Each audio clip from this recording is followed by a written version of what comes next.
Thank you for joining Wars of the Rosies, and this is Bastard from the Encyclopedia of Freemasonry by Albert G. Mackey. Bastard. The question of the ineligibility of bastards to be made Freemasons was first brought to the attention of the craft by Brother Chalmers T. Patton, who, in several articles in the London Freemason in 1869, contended that they were excluded from initiation by the ancient regulations. Subsequently, in his compilation entitled Freemasonry and Its Jurisprudence, published in 1872, he cites several of the old constitutions as explicitly declaring that the men made Masons shall be no bastards. This is a most unwarrantable interpolation, not to be justified in any writer on jurisprudence, for on a careful examination of all the old manuscript copies which have been published, no such words are to be found in any of them. As an instance of this literary disingenuousness, to use no harsher term, I quote the following from his work, page 60.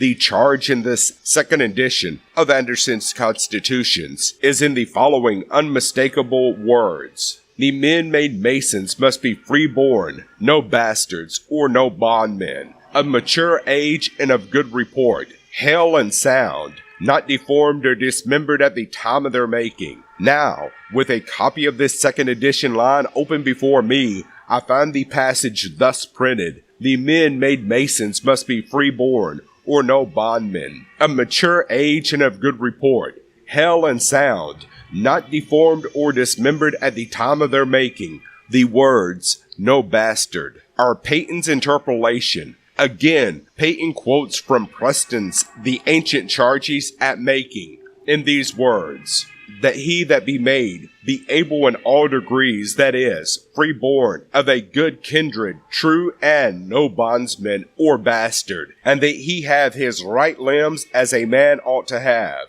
But on referring to Preston's edition of 1775 and all subsequent editions, we find the passage to be correctly thus, that he that be made be able in all degrees, that is, freeborn, of a good kindred, true and no bondsman, and that he have his limbs as a man ought to have. Positive law authorities should not be thus cited, not merely carelessly, but with designed inaccuracy to support a theory. But although there is no regulation in the old constitutions which explicitly prohibits the initiation of bastards, it may be implied from their language that such prohibition did exist. Thus, in all the old manuscripts we find such expressions as these. He that be made a Mason must be freeborn and of good kindred. Sloane Manuscript, number 3323. Or, come of good kindred. Edinburgh Kilwinning Manuscript.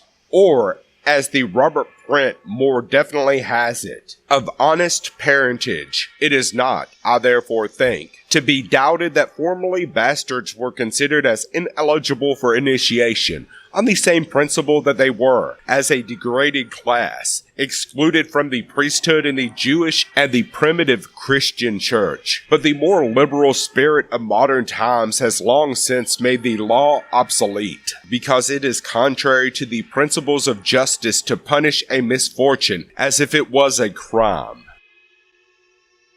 Thank you for watching, and please don't forget to share, like, subscribe, and comment. And if you can, please consider donating to Wars of the Rosies. Links to PayPal and Patreon are in the description.